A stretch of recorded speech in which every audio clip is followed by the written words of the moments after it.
I've just seen a huge shift now where people not only are able to say, like, I want a therapist who both, looks like me, understands my story or my identity, but also might share that. Mm-hmm. For a long time, we were told, like, don't self-disclose, be the blank screen, don't show anything really. That was sort of the way. And now, well, you don't want to, go in and make it all about you or tell your traumas to your client. People are also now advertising, I'm a non-binary individual offering therapy to folks who feel like that's their identity or who want to be offered therapy by somebody who gets it in that way. Or I'm a first generation immigrant and I get it. That we're no longer hiding our identities. We're actually celebrating them so that others can be seen. Yeah.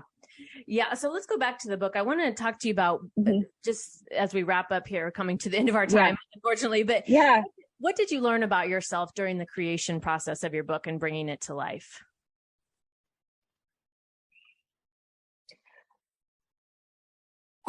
I learned a lot of things.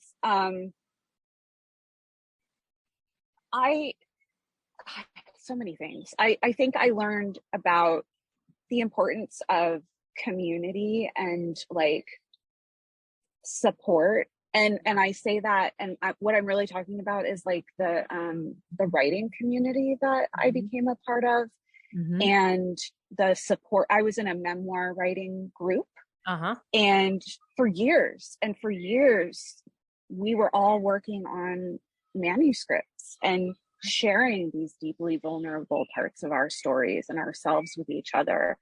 And over time, I think what I learned is that, like, I wasn't the only one doing this or thinking about this. There were other people, and that they, just as much as I bolstered them, they bolstered me. And I really started to learn and understand that to lead a life worth living, for myself, I know that I have to do that in the most authentic way possible. And that has to do with actually putting my story out in the world, because I do want to start authentic conversations.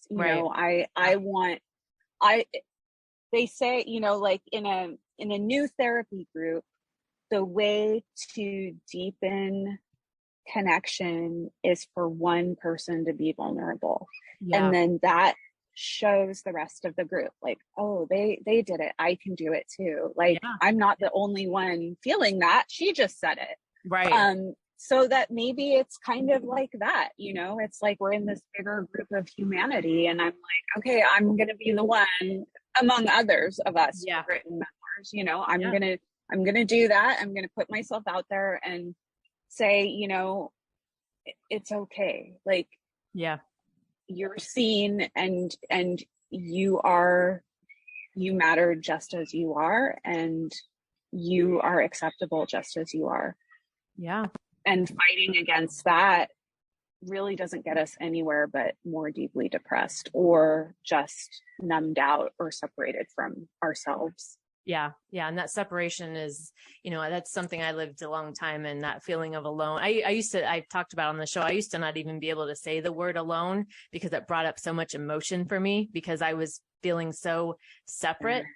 But that community, having that willingness, I think, to join the community, and then the willingness to work within one. And like you said, in a group, someone goes first, right? And it's like in any relationship, right? Somebody goes first. And the thing I think, what's easy to get stuck in is sitting on the sidelines, just waiting and not being willing to go first. And so I want to thank you for joining us today. Thank you for talking about your story, your writing your book. It's such a brave thing, a brave story. And I want to thank you for being here. Before we close out, what do you hope the readers learn or take away after reading your book? That they're not alone. To say that word, they are not alone. You're not alone. it may look like you are, and you're so very normal, actually. Yeah. You're so, and it's so valid, like the things we experience. It human pain, experience, and suffering, we are all doing it in one way or another, and we're all going to experience grief. And I just want people to know, like, even your therapist has their story. Yeah. That's very good. And they're a human being too. Right. Yeah. Right. My guest today has been Caitlin Billings, author of the book In Our Blood. And Caitlin, can you tell the listeners how they can find out more about you and your book? Yeah. My website is probably the best place to go, and it's CaitlinBillings.com. So my name, all one word, .com. And there's a great page on there about kind of appearances I've made and articles I've written, just to kind of get a sense of who I am and what I talk about and what I write about. It's a great thing to check out. There's also a page where you can purchase the book from me, which, helps me as the author. And you can also purchase it anywhere books are found. Awesome. Well, Caitlin, I want to thank you again for joining us. It's been an amazing conversation with you. Thank you so much. Yes. You've been listening to the Create What You Speak podcast, brought to you by webtalkradio.net. You can also hear the podcast on Spotify, iHeartRadio, Stitcher, Apple Podcasts, and your favorite podcasting platform.